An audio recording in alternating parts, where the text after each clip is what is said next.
Sí, la permacultura habla específicamente de cuidar a la naturaleza, cuidar a las personas y disminuir el consumo.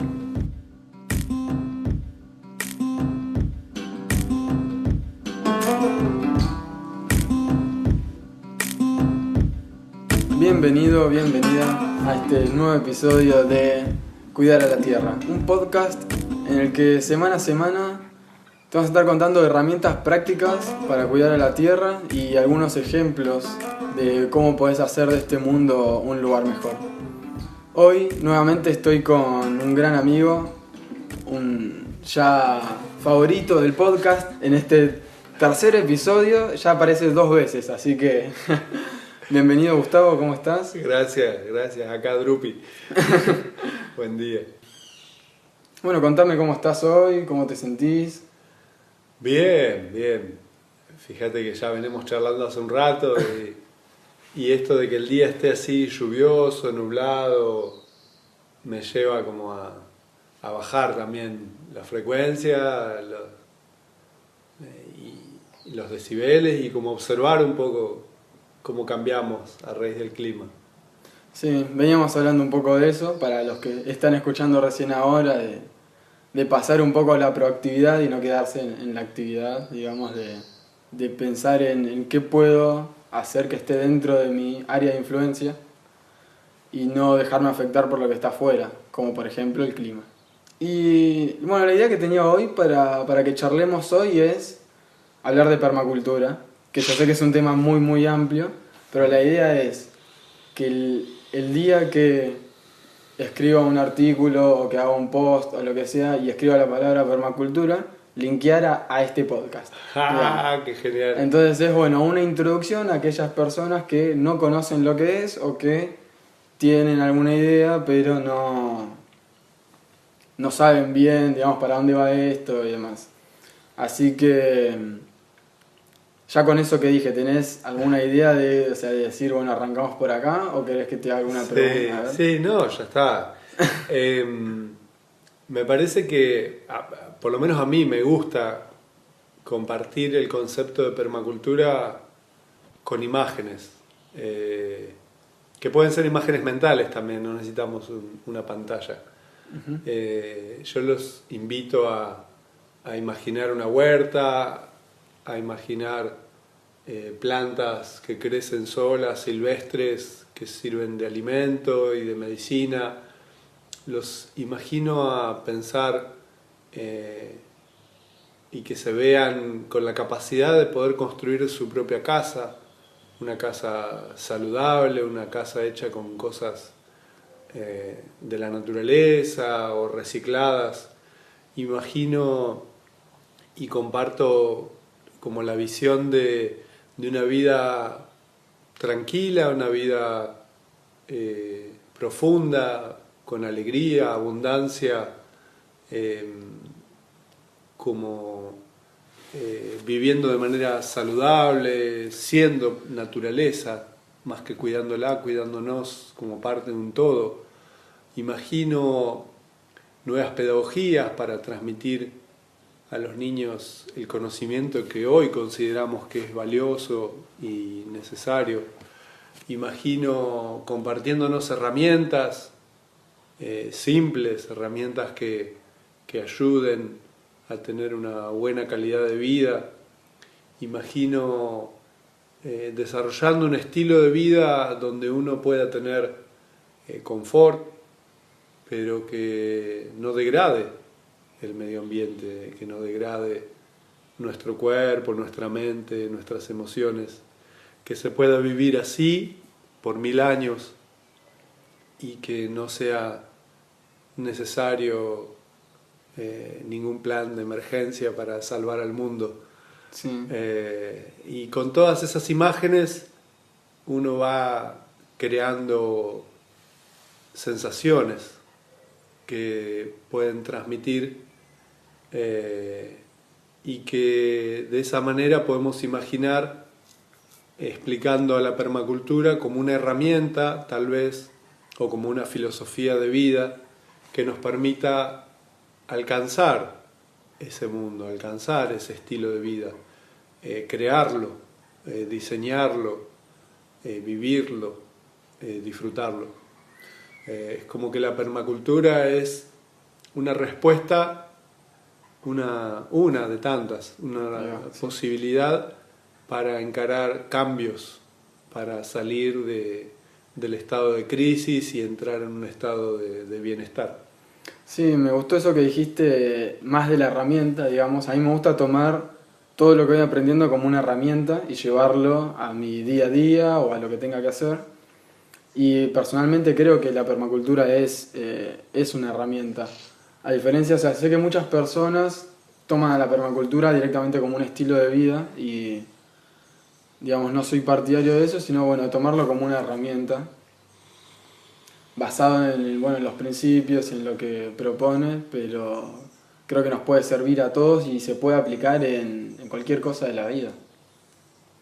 Sí, yo creo que me viene enseguida la palabra transición, ¿no? Sí. O cuando uno está viviendo un cambio, ese cambio puede suceder como algo como el clima, o puede ser un cambio diseñado, un cambio Sí, como quien construye un puente, sabe que quiere llegar del otro lado o tiene una idea más o menos de hacia dónde ir, y la permacultura puede ser el conjunto de herramientas que ayuden a diseñar, construir y transitar ese puente. Entonces, podríamos decir que para tomar algún camino basados en la permacultura o teniéndola como telón de fondo, necesitamos un objetivo o un para qué o un qué queremos hacer, ¿no? Uh-huh.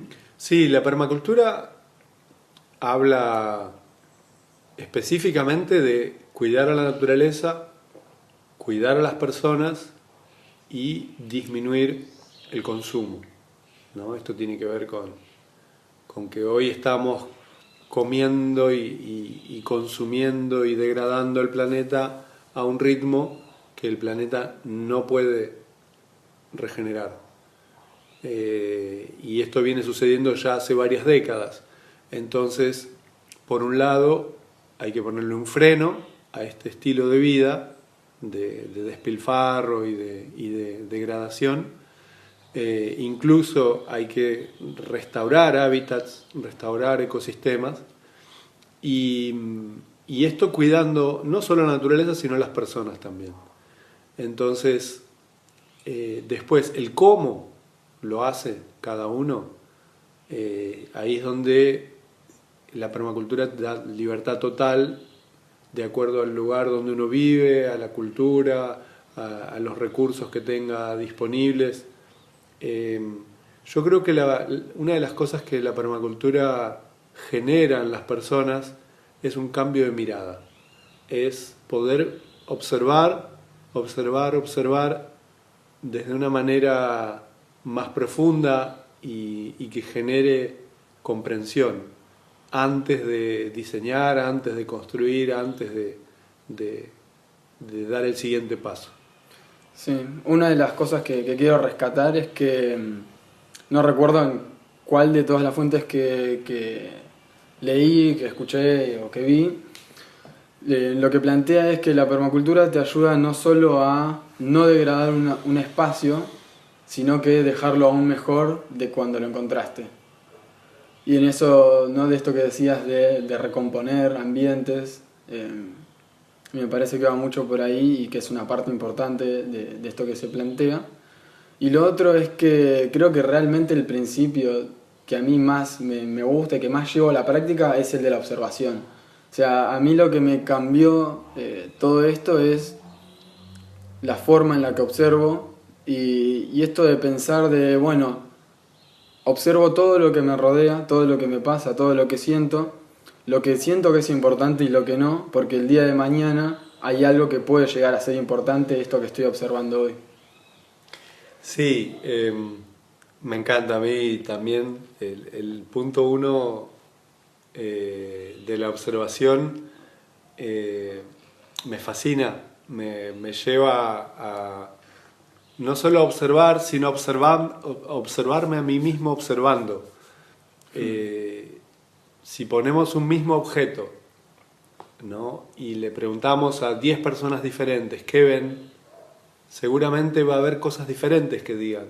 Además de cosas en común, cosas que un individuo puede observar y otro no.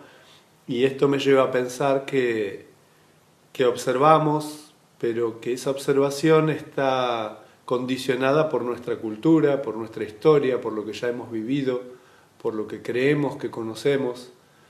Si le preguntamos a un niño pequeño que ha vivido poco y que conoce poco del mundo, probablemente tenga muchísimas más palabras para describir eso que un adulto describe con 2 o 3 o 5. Entonces, la observación muchas veces en el adulto no es una observación, sino es apelar a los recuerdos. Y entonces llevarme a mí mismo a querer observar como niño es un ejercicio maravilloso. Sí. Y bueno, para las personas que están introduciéndose hoy al concepto este de permacultura, se suelen hablar de 3 principios éticos y 12 principios de diseño, ¿no? Uh-huh. Voy a dejar los links en la descripción para que puedan ir e investigar concretamente cada uno de ellos, si lo desean, con profundidad. Pero ahora me gustaría que nos paremos un segundo en los 3 principios éticos, si tenés ganas o te divierte explicarlos un poco, y después mencionar quizás algún principio de diseño que más te guste, además del de la observación. Sí, esto que hablábamos antes, ¿no? Cuidar a las personas, cuidar a la naturaleza. Hay un autor que dice limitar a la población y el consumo. Okay. Hay otro autor que dice distribuir con equidad. Y es un poco de ambas, ¿no? Una es reduzcamos el consumo ya, reduzcamos la tasa de natalidad, seamos sensibles a lo que el planeta nos puede brindar y no crezcamos indefinidamente, sino estemos conectados. Perdón, con respecto a eso, este año, no sé si sabías, hay un día mundial del sobreconsumo, no, del sobregiro. ¿Lo escuchaste alguna vez? El Día Mundial del Sobregiro es el día en el que consumimos mundialmente, globalmente, todos los recursos que la Tierra puede recomponer en un año. ¿En qué mes sucede? Este año fue el 1 de agosto, el 1 de agosto, el Día de la Pachamama. Ya nos comimos todo lo que el planeta puede dar. Exactamente. Se calcula que estamos consumiendo aproximadamente 1,7 planetas Tierra. Uh-huh. Al principio, este día pasaba en diciembre. La primera vez que se midió creo que fue un 20 de diciembre, después fue bajando, noviembre. Y bueno, ahora estamos en agosto. Así que bueno, con respecto a esto... O sea que si trazamos una curva, desde que se empezó a medir a hoy, probablemente sepamos cuándo probablemente colapse. Ah, sí. El sistema. Podemos hacer una proyección y saber más o menos, de acuerdo a... ¿Cuándo vamos a estar en el 1 de enero? Listo. ¿Cuándo va a haber guerras por comida y agua? Sí. Digamos. Esa es, digamos, como la motivación tremendista. Sí. Hay quienes hacen foco ahí y hay quienes hacen por ahí más foco en bueno, seamos conscientes o preparémonos para cuando el alimento escasee o veamos de qué manera podemos generar conciencia y revertir esto antes de que eso suceda. O lo que sea, pero elijamos conscientemente, que no nos sorprenda un día que los alimentos no estén disponibles y que no sepamos que hay plantas que se comen, que hay plantas que son medicina, que lo que necesitamos está al alcance de la mano.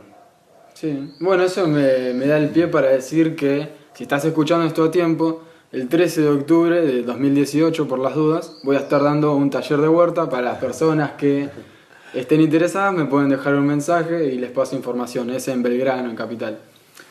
Y bueno, entonces ahí abarcaríamos tenemos la pauta publicitaria y todo. Bien, ahí auspicia este momento. Y por ahí. Bien, entonces ahí acabamos de abarcar los 3 principios. Más o menos. Fíjate que cuando hablamos de salvar al planeta y hablamos Sí. de, ¿no? Revertir esta tendencia, imaginamos por ahí una huerta orgánica, imaginamos cultivos biodinámicos, hay un montón de técnicas, huerta jungla, ¿no? Como que ponemos el foco generalmente en la naturaleza y a veces nos olvidamos del humano, de las personas, Sí. de quienes nos beneficiamos de esto. A primera vista, si vemos una huerta agroecológica hermosa, diversa, perfecta, pero no preguntamos si quienes trabajan allí están bien pagos, están bien retribuidos por lo que hacen, si se cuidan los horarios de descanso, si están bien nutridos, si son felices. Por ahí a primera vista puede parecer permacultura y sin embargo si no vemos qué es lo que pasa con las personas, puede no serlo, Sí, es verdad. ¿no? Entonces muchas veces pasa cuando diseñamos, he participado de talleres y he brindado yo talleres también, donde diseñamos por ahí una granja, Sí. ¿no? Con distintas áreas de producción Zonas, de alimentos sectores, y zonas. Y muchas veces no hay áreas de descanso, no hay áreas de recreación, no hay áreas de esparcimiento. Realmente tenemos el foco puesto mucho en la naturaleza y poco en el humano como parte de esa naturaleza. Entonces, cuando alguien de pronto en un diseño agrega una arboleda para picnic o un lugar donde colgar la hamaca paraguaya o donde meter los pies en un estanque o en un arroyo, ahí se ve como la mirada es más amplia, volviendo al punto 1, ¿no? La mirada, incluir al humano, ser parte del paraíso que puede ser la vida en la tierra. Sí, se piensa también que si pones un área de picnic no estás siendo productivo y hoy hay que ser productivo todo el tiempo. Ahí va, ahí aparecen los viejos programas. Sí, sí, sí, sí. Entonces podríamos decir que para que algo sea permacultura se deben cumplir estos 3 principios éticos. Exacto. Y uno de los ejemplos que había escuchado ya de vos es esto de, bueno, hay una huerta que está cuidando la tierra, que está haciendo una repartición con equidad o lo que sea, ¿no? De este tercer principio, pero quizás las personas o no son bien cuidadas o no son bien pagas o es mano de obra esclava, entonces... Sí, o uno mismo se exige tanto que deja la salud en eso. Porque muchas veces somos muy duros con nosotros mismos, Sí. nos sobreexigimos, nos agotamos o hacemos cosas que no nos están generando felicidad y cuando hablamos de permacultura necesariamente tenemos que hablar de felicidad, de estar haciendo lo que uno siente, ser parte de la verdad que uno trae, de tener claro cuál es el propósito de nuestra existencia. Ahí empiezan a involucrar cosas profundas, espirituales, que a primera vista en un diseño muchas veces no son tenidas en cuenta. Y estaría bueno que en la mirada que estamos teniendo de lo que es la permacultura se incluya la felicidad como parámetro. Sí, estaría muy lindo, sí. Y lo otro que me da que pensar es que mucha gente, para terminar de cerrar este tema de los 3 principios éticos, muchas personas piensan que hacer una construcción de barro es hacer permacultura. O una casa de... Y en muchas ocasiones no lo es, ¿no? Y sí, a ver, hacía énfasis en las 3 cosas que habla la permacultura como inamovibles, que son los principios éticos. Después, el cómo se lleva a cabo eso, la permacultura no establece ninguna pauta rígida, al contrario, sugiere. En este caso, en el ejemplo de la casa de barro, si vivís en la Antártida o en Alaska o en el desierto, probablemente no sea el barro el material adecuado, el material afín a ese entorno. Muchas veces aprendemos a hacer la casa de barro en algún curso, en alguna capacitación, en alguna minga, y después al lugar que vamos queremos replicar eso que aprendimos. Y en realidad la permacultura lo que dice es observar primero, observá segundo y observá tercero antes de diseñar, no solo de construir la casa, sino antes de diseñar el hábitat. Hay lugares donde el barro no está disponible, donde los materiales son otros o donde el régimen de inundaciones, de lluvia, de viento, el clima o incluso las regulaciones legales condicionan al diseño. Entonces, casa de barro, siempre y cuando el barro esté disponible, siempre y cuando utilizar barro no genere un desequilibrio natural, no replicar soluciones. La permacultura no te va a decir haz esto, haz aquello, haz lo otro, sino que al contrario te va a invitar a que observes 1, 2, 10 veces, trates de comprender lo más posible de qué se trata la vida en el lugar donde te vas a sentar y que seas parte de eso, que te hagas parte de la naturaleza y que tu impacto, tu estilo de vida sume y sea parte de lo que ya está. Qué buenas reflexiones. ¿Qué te iba a decir ahora? Bien, entonces ahora sí, habiendo redondeado todo este tema de los principios éticos, creo que a las personas les debe haber quedado algo claro. Quien está escuchando por ahí atrás. Y ¿Los del fondo escuchan? claro, sí, levante la mano. De los 12 principios más conocidos de los 12 principios de diseño más conocidos de la permacultura, hay alguno, además de la observación, que compartimos en el gusto, hay alguno más que te interese. Sí. Hay dos que me vienen a la mente enseguida. Uno es el de integrar más que segregar. Ese me voló la peluca. El principio nos invita a que observemos qué elemento dentro de nuestro ecosistema nos molesta, nos incomoda. Puede ser en la huerta algún yuyo persistente, difícil de erradicar. En un grupo humano puede ser aquel que molesta, que incomoda, que opina o se queja, claro, que opina diferente, que se queja o que es el elemento como discordante dentro de un grupo humano. Puede ser aquel que me genera rechazo. Este principio invita a que observemos estos elementos, estas situaciones, y que en lugar de rechazarlos y excluirlos del sistema, que veamos a ver qué función cumplen, qué rol, cuál es su aporte, o sea, que miremos desde la vereda de enfrente a ver si descubrimos para qué están, ¿no? Dentro del gran diseño natural todo tiene una razón de ser, todo suma de alguna manera, el tema es querer descubrirlo. El saber popular lo expresa como que no hay mal que por bien no venga. Y la permacultura dice integrar más que segregar.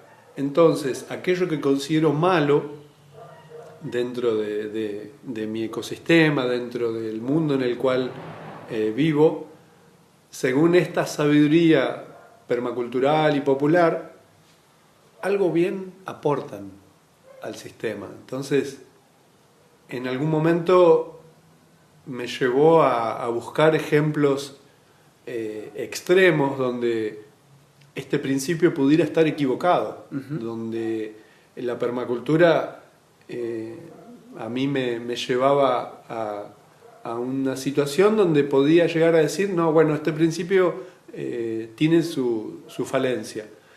Y un ejemplo extremo que se me ocurrió fue reflexionar sobre Monsanto, ¿no? Esta multinacional que con los agrotóxicos y con un sistema de cultivo que más se parece a la guerra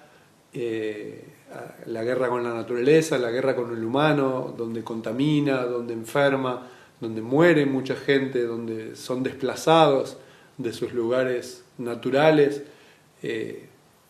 personifica hoy al mal en el mundo donde hay una gran movilización en contra de el patentamiento o la apropiación de la semilla o la proscripción de la semilla libre, digamos, como que desde la mirada de los que estamos en permacultura, Monsanto encarna al diablo, es lo peor que se puede uno imaginar y que ponen o ponemos todos en la vereda enfrente.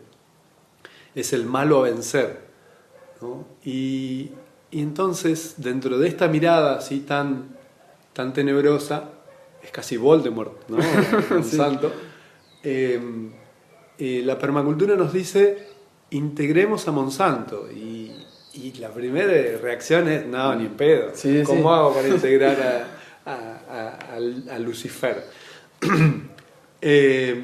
Y teniendo como una mirada más objetiva, ¿no? Dejando las emociones de lado, volviendo al principio uno, observar, digo, bueno, a ver, ¿qué tiene de positivo Monsanto? Si el saber popular dice que no hay mal que por bien no venga, todo el mal que genera Monsanto debe estar generando también un bien en la misma proporción, en la misma magnitud, y tal vez no estamos viendo.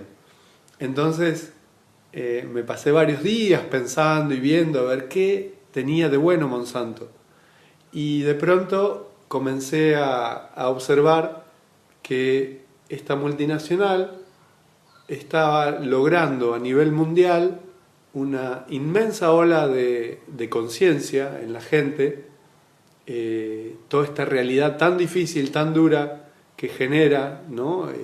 La contaminación, las enfermedades, tanta muerte, la pérdida de hábitats, de pronto nos sacude como individuos, nos saca de un lugar de confort y de quietud para empezar a movilizarnos, a ser manifestantes, a ser activistas en pos de la vida, en pos de la diversidad de la naturaleza, en el cuidado del ser humano, en mejorar nuestra alimentación, en hacer huerta en nuestras casas, en producir alimentos sanos, difundirlos, intercambiar.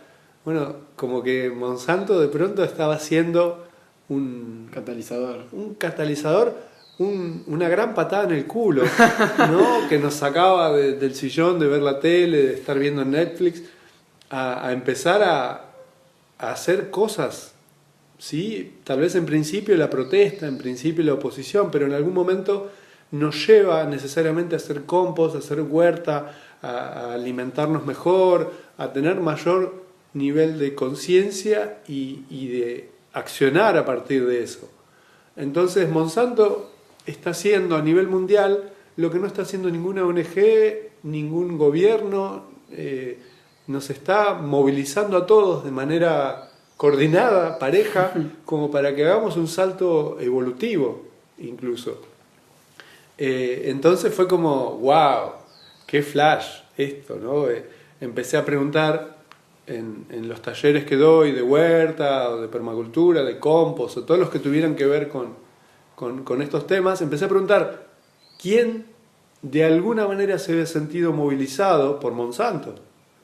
Y siempre el 70-80% de las personas se reconoce a sí mismo como que Monsanto generó ese impulso inicial. Entonces este concepto de la permacultura de integrar más que segregar fue como que me revolucionó internamente y me lleva a querer ver y abrazar lo que antes rechazaba.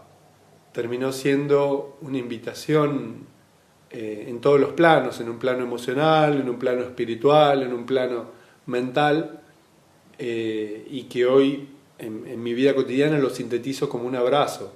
Abrazar a eso que me cuesta, abrazar a ese que me duele, abrazar y ver qué sucede a partir de integrar.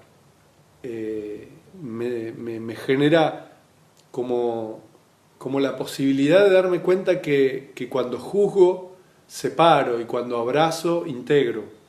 Entonces, de alguna manera me lleva a pensar que que no existe bueno o malo, simplemente las cosas son y es lo que uno hace con eso, la diferencia. Me da la sensación de que al integrar malo y bueno, al abrazar ambas posibilidades cuando me encuentro en una encrucijada, no solo abrazo las dos opciones, sino que se genera algo nuevo a partir de la integración, como si juntaras la yema y la clara y se sumara la cáscara del huevo a la cuestión, ¿no? Como que en algún libro alguna vez lo vi como que esto de dejar de juzgar te libera, hace que te integres y te aceptes internamente en todas tus facetas, y así abrazás e integrás a todo lo que existe. Y hay quien lo expresa a esto como que el día que dejas de juzgar es el día del juicio final, es el día donde dejas de estar en guerra, dejas de estar en pugna, dejas de forcejear con vos mismo y con el mundo, y ese día llega la paz. Después de todo esto que decís, o sea, yo no puedo agregar ninguna palabra más. O sea, más que claro, ejemplos y todo. Parece que observar, integrar y segregar van a ser dos principios que las personas se van a llevar a su casa, pero para mastigar, saborear, rumiar, sí. ver qué sale de ahí. Sí, yo creo que es un principio que invita a la reflexión, invita incluso a ponerlo a prueba, ver dónde están los límites de cada uno hoy, a qué estoy dispuesto hoy, hasta dónde puedo abrazar, hasta dónde puedo integrar y qué me supera. Y bueno, y conocer los propios límites está bueno, porque uno sabe de esa manera dónde está parado, de qué está hecho hoy, y a partir de conocerse, a partir de observarse, de verse, uno puede elegir más conscientemente si quiere expandir esos límites o qué hacer al respecto. Hermoso. Bueno, me parece que por acá vamos a terminar con el programa de hoy. Muchas gracias por acompañarnos, muchas gracias Gus. Gracias, para mí esto es una fiesta. Qué genial. Si quieren otro día hablamos de otro principio. Seguramente vamos a seguir hablando. Así que bueno, muchas gracias por estar acompañándonos. Abajo te voy a dejar todos los contactos por si querés charlar con Gus algún día. Y bueno, será hasta la próxima. Te mando un abrazo muy grande y que tengas un hermoso día.